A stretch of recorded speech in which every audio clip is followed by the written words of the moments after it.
गौतम बुद्ध अपने भिक्षुओं के साथ एक शांत वन में ठहरे हुए थे। सुबह का समय था, हवा में हल्की ठंडक थी, पक्षियों की चहचहाहट धीमी लय में बह रही थी। भिक्षु दूर बैठकर ध्यान कर रहे थे और बुद्ध एक वृक्ष के नीचे शांत, निर्विकल्प मौन में डूबे हुए। तभी एक युवक गुस्से से कांपता हुआ बुद्ध के पास आया। उसकी आंखों में रोष था, शब्दों में तेज जहर। वह चीखता हुआ बोला, तुमने मेरे भाई को भिक्षु बना लिया, उसने हमारा घर छोड़ दिया, तुमने हमारी खुशियां छीन ली, तुम धोखेबाज हो, पाखंडी हो। और वह न जाने कितनी देर तक बुद्ध को अपशब्द कहता रहा। भिक्षु बेचैन हुए, कुछ रोष में भर उठे, लेकिन बुद्ध वे अचल थे। न कोई प्रतिक्रिया, न कोई क्रोध, न कोई उत्तर। वे सिर्फ सुनते रहे, शांत, स्थिर, जैसे कोई गहरी नदी अपने भीतर सब समेट कर भी अविचल बहती रहती है। युवक थक गया, उसकी आवाज कांपने लगी, वह हाँफने लगा। बुद्ध अब भी शांत थे और तभी बुद्ध ने धीरे से आंखें खोली, मंद मुस्कान के साथ बोले, यदि कोई तुमको उपहार दे और तुम उसे स्वीकार न करो तो उपहार किसके पास रहता है? युवक असमंजस में पड़ गया।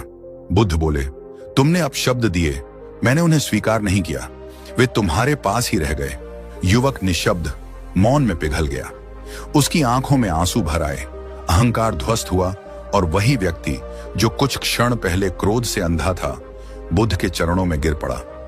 यह वही मौन था जिसने हिंसा को प्रेम में बदल दिया। यह वही मौन था जिसने शोर को शांत कर दिया। और यही मौन वह शक्ति है जिसकी हम चर्चा करने वाले हैं आज। वह शक्ति जो शब्दों से अधिक प्रबल होती है, जो उत्तर दिए बिना भी सवालों के हृदय को भेद देती है। सोचिए, बुद्ध जवाब दे सकते थे, बहस कर सकते थे, तर्क दे सकते थे, लेकिन मौन वह तीर है जो सीधे अहंकार पर लगता है। मौन वह चमत्कार है जहां शब्दों का अंत और समझ की शुरुआत होती है। गुरु मौन थे, पर उनका मौन चीख रहा था, जिसे तुम कहना चाहते हो वह पहले तुम ही सुनो। और उसी क्षण से संसार ने समझा, मौन केवल चुप रहने का नाम नहीं, मौन एक शक्ति है, एक ऊर्जा है, एक दिव्य सामर्थ्य है, जिससे मन का शोर शांत होता है और बुद्धि प्रखर होती है। मौन क्या है? यह सिर्फ शब्दों का अभाव नहीं है। मौन वह पल है जब हमारी सांसें भी धीमी हो जाती हैं, जब विचार बादलों की तरह छंट जाते हैं, जब भीतर का तूफान रुककर दर्पण सा साफ हो जाता है। मौन वह जगह है जहां हम दुनिया से नहीं, स्वयं से संवाद करते हैं। यह शांति नहीं, यह सृजन है। मौन में उत्तर जन्म लेते हैं, निर्णय परिपक्व होते हैं और आत्मा स्वयं से परिचित होती है। बुद्ध कहते हैं, जब तुम मौन में जाते हो तुम अपने भीतर उतरते हो, और जो भीतर उतरता है वही सच्चा ज्ञानी होता है। मौन फौर्य समझ प्लस धैर्य सन आत्मनियंत्रण। जब मन प्रतिक्रिया नहीं करता, केवल देखता है, तब हम दुनिया नहीं, सत्य को देखते हैं। मनोविज्ञान कहता है कि मौन मन की ऊर्जा को बचाता है। शब्द ऊर्जा खर्च करते हैं, मौन ऊर्जा संचित करता है। महान न्यूरोसाइंटिस्ट कहते हैं कि मन हर क्षण जानकारी को प्रोसेस कर रहा है और हमारा बोलना लगातार दिमाग को बाहरी दुनिया पर केंद्रित रखता है। लेकिन जब हम मौन होते हैं तब मस्तिष्क आंतरिक मरम्मत करता है। वह भावनाओं को व्यवस्थित करता है, यादों को संग्रहित करता है, निर्णय लेने की क्षमता बढ़ाता है। हार्वर्ड के मनोवैज्ञानिक शोध बताते हैं कि लगातार बोलने वाले लोग अधिक मानसिक थकान अनुभव करते हैं, जबकि धैर्यपूर्वक मौन रहने वाले लोग शांत, बुद्धिमान और अधिक प्रभावशाली माने जाते हैं। Silence increases neural growth. मौन मस्तिष्क की कोशिकाओं को पुनर्जीवित करता है। यही वजह है कि ध्यान करते समय हम बोलते नहीं, क्योंकि जब मुंह बंद होता है तब ब्रेन खुलता है। गौतम बुद्ध का ज्ञान कहता है, प्रतिक्रियाएं मत दो, अनुभव करो। शब्द लड़ाई पैदा करते हैं, मौन समझ पैदा करता है। बुद्ध ने सिखाया कि जो व्यक्ति मौन को समझता है वह दुनिया को समझता है, क्योंकि दुनिया का हर शोर किसी न किसी भीतर के डर से पैदा होता है। जो मौन में स्थिर बैठ सके वह स्वयं को जीत सकता है।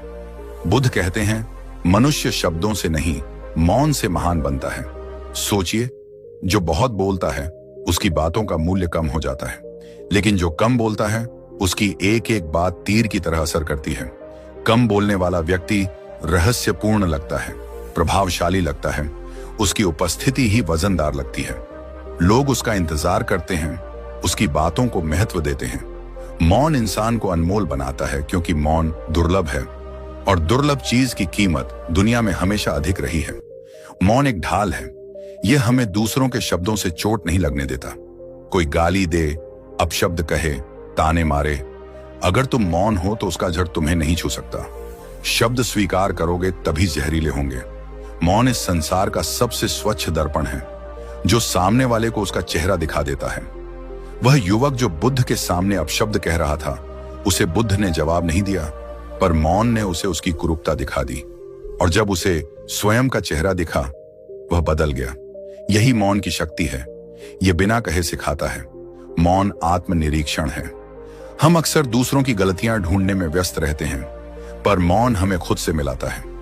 जब तुम चुप होकर बैठते हो, तुम अपने मन की आवाज सुनते हो।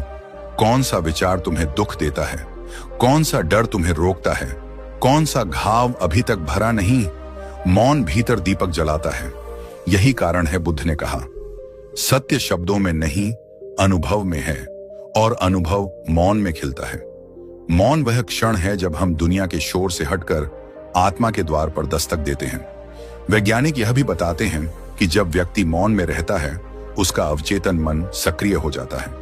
अवचेतन मन वह स्थान है जहां हमारी सृजनात्मकता, हमारी स्मृतियां, हमारी गहराइयों की शक्तियां सोई रहती हैं।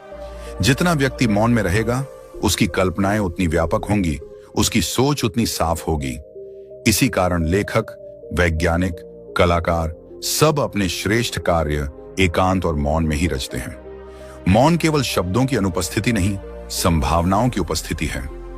यह वह स्थान है जहां नए विचार जन्म लेते हैं। मौन व्यक्ति ज्यादा देखता है, ज्यादा सुनता है, ज्यादा समझता है।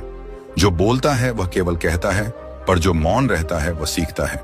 एक बार एक भिक्षु ने बुद्ध से पूछा, गुरुजी, मैं कैसे बुद्धिमान बनूं? बुद्ध ने कहा, ध्यान से सुनो। उसने सुना। बुद्ध बोले, कम बोलो। भिक्षु ने सिर झुका दिया। बुद्ध फिर बोले, बहुत देखो। भिक्षु ने पूछा, क्या बस इतना ही? बुद्ध मुस्कुराए, हाँ, इतना ही। जो सुनता है वह सीखता है, जो देखता है वह समझता है, और जो चुप रहता है वह खुद को पहचान लेता है।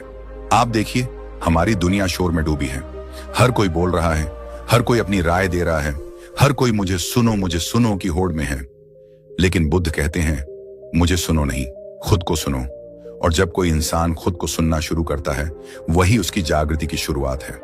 मौन में बैठो और देखो, भीतर कितने विचार हैं, कितनी शिकायतें हैं, कितनी इच्छाएं हैं, कितना क्रोध है, कितनी उम्मीदें हैं।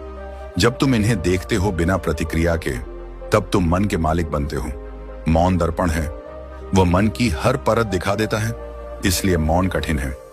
लोगों को शोर में रहना आसान लगता है, क्योंकि शोर उन्हें खुद से दूर रखता है।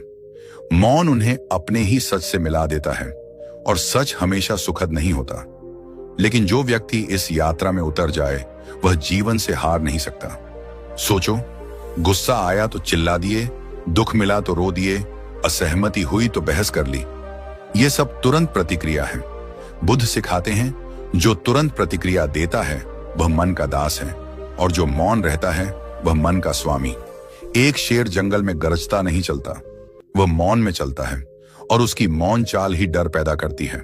यही मौन का तेज है, जो बोलने से अधिक प्रभावशाली है। जो शांत है वो कमजोर नहीं, वो अपनी शक्ति बचा रहा है। पानी जितना गहरा होता है उतना शांत होता है। इंसान भी वैसा ही होता है। अब कल्पना कीजिए, यदि आप हर परिस्थिति में तुरंत बोलने के बजाय कुछ क्षण मौन रहें, सांस लें, देखें, महसूस करें, तो आपकी जिंदगी कैसी होगी? तनाव कम, शांति अधिक, रिश्तों में संघर्ष कम, समझ अधिक, निर्णय जल्द नहीं पर सही होंगे। लोग आपको अधिक सम्मान देंगे, क्योंकि आप हर बात में नहीं कूदते। आपका मूल्य बढ़ जाएगा, क्योंकि आपकी बातों की आवृत्ति नहीं, गुणवत्ता मायने रखेगी। जब शब्द कम होंगे, असर अधिक होगा। मौन को अभ्यास की तरह अपनाइए। रोज 10 मिनट बैठिए, बिना फोन, बिना बात, बिना संगीत, बस खुद के साथ। शुरू में बेचैनी होगी, विचार दौड़ेंगे, मन भागेगा, पर धीरे धीरे मौन गहरा होगा। फिर वही मौन आपको आपकी शक्ति से मिलाएगा। ज्यादा प्रतिक्रिया न दें, देखने की आदत डालें। जहां बहस बेकार है वहां मौन रहना बुद्धिमानी है। जहां क्रोध हो वहां मौन रक्षा है। जहां शब्द चोट पहुंचा सकते हैं वहां मौन प्रेम है। मौन केवल चुप्पी नहीं, यह परिपक्वता है। और अब बात आती है उस हिस्से की जहां इंसान खुद अपनी कीमत सिर्फ इसलिए खो देता है क्योंकि वह हर बात में बोल देता है। ध्यान से देखिएगा, बाजार में वही चीज सस्ती होती है जो हर जगह मिल जाए, और वही अनमोल है जो दुर्लभ हो। ठीक इसी तरह शब्द भी हैं। जब आप हर मौके पर बोलते हैं, अपनी राय हर जगह डालते हैं, हर चर्चा में कूदते हैं, हर बहस में हिस्सा लेते हैं, तो धीरे धीरे लोग आपके शब्दों की कीमत कम आंकने लगते हैं। शुरुआत में सब सुनते हैं, फिर नजरअंदाज करते हैं, फिर एक दिन बातों का असर खत्म हो जाता है, और यह बात कोई हमें बताता नहीं, बस जिंदगी सिखा देती है। यही कारण है कि महान लोग कम बोलते हैं। वे शब्द बचा कर रखते हैं। वे जानते हैं कि जब सही समय आएगा, उनके एक वाक्य की गूंज 100 भाषणों से अधिक प्रभावशाली होगी। सोचिए, नदी जितनी गहरी होती है उतनी शांत होती है। उथला पानी शोर करता है, लेकिन जो गहरा है वह ठहरा हुआ लगता है। लोग अक्सर शोर करने वालों को देख तो लेते हैं, पर ध्यान उस पर जाता है जो शांत है, क्योंकि चुप रहने वाला व्यक्ति रहस्यपूर्ण होता है। उसकी हर बात के पीछे अर्थ होता है। उसकी चुप्पी भी संदेश देती है। वह बोलता कम है, इसलिए लोग उसकी हर अगली बात का इंतजार करते हैं। उसकी उपस्थिति खुद एक वजन रखती है। मनोविज्ञान कहता है कि वह व्यक्ति जो कम बोलता है वह ज्यादा ऑब्जर्व करता है। वह व्यक्ति लोगों के हाव भाव, शब्दों के पीछे छुपे भाव, स्थितियों की गहराई सब पढ़ लेता है। साइलेंट पीपल नोटिस मोर। वे भावनाएं, चेहरे का उतार चढ़ाव, परिस्थितियों की दिशा समझ लेते हैं, और जो समझता अधिक है वह दुनिया में आगे बढ़ जाता है। दुनिया क्रिया पर चलती है, पर नेतृत्व समझ पर, और समझ मौन से आती है, शोर से नहीं। वैज्ञानिक कहते हैं कि मौन व्यक्ति की मानसिक ऊंचाई बढ़ाता है। स्टैनफोर्ड यूनिवर्सिटी के शोध में बताया गया कि जो लोग प्रतिक्रिया देने से पहले पॉज लेते हैं, उनका निर्णय लेने का स्तर अधिक मैच्योर होता है। ये पॉज क्या है? ये मौन का क्षण है, जब मन थोड़ी देर ठहरता है और सोचता है, क्या यह बोलना जरूरी है? क्या इससे फायदा होगा? क्या यह सही समय है? यही पॉज आपकी बुद्धिमानी बन जाता है। बात यही नहीं रुकती। Silence triggers curiosity. जब आप कम बोलते हैं, लोग सोचते हैं, यह व्यक्ति क्या सोच रहा है, क्यों नहीं बोल रहा, उसके मन में क्या चल रहा होगा। आपकी चुप्पी एक रहस्य बन जाती है, और इंसान रहस्य की ओर आकर्षित होता है। यही अट्रैक्शन रिस्पेक्ट बन जाता है। नेचर का नियम है, स्कैर्सिटी क्रिएट्स वैल्यू। जितना कम आप उपलब्ध हैं, उतने मूल्यवान हो जाते हैं। जो हर दिन मिल जाए उसकी कीमत नहीं, जो कभी कभी दिखाई दे उसकी चाहत बढ़ती है। इसी तरह जो हर बात बोले उसकी बात ऑर्डिनरी हो जाती है, और जो कम बोले उसकी एक एक बात एक्स्ट्रॉर्डिनरी लगने लगती है। एक राजा दरबारियों से घिरा रहता है, पर मौन में बैठा अर्शी असीम सम्मान पाता है। मौन में गहराई है, और गहराई में आकर्षण। अब सवाल उठता है, क्या हर परिस्थिति में मौन रहना चाहिए? नहीं। बुद्ध भी मौन तब तक थे जब तक बात आवश्यक न हो, जब सत्य बोलना जरूरी हो, जब किसी का मार्गदर्शन आवश्यक हो, जब किसी के जीवन में प्रकाश डालना हो, तब शब्द दवा बनते हैं। लेकिन जहां बहस बेकार हो, जहां सामने वाला सुनने के लिए नहीं बल्कि जीतने के लिए बोल रहा हो, जहां गुस्सा स्थिति को विषाक्त बना दे, वहां मौन श्रेष्ठ है। ये कमजोरी नहीं, बुद्धिमत्ता है। गुस्से में कहा शब्द आग की तरह होता है, निकल गया तो वापस नहीं आता। बुद्ध कहते हैं, शब्द तो तीर हैं, निकल जाए तो घायल कर देते हैं, इसलिए शब्दों को खर्च नहीं, निवेश करो। सोचिए, अगर किसी ने आपको अपमानित किया और आप शांत रहे, आप हारे नहीं, आपने स्वयं को बचा लिया। उत्तर देने से पहले अगर आप थोड़ी देर रुक जाएं, वह पॉज कई रिश्तों को टूटने से बचा सकता है। पति पत्नी के झगड़ों में एक मौन 2 व्यक्तियों को बचा सकता है। दोस्ती में एक मौन ईगो को शांत कर सकता है।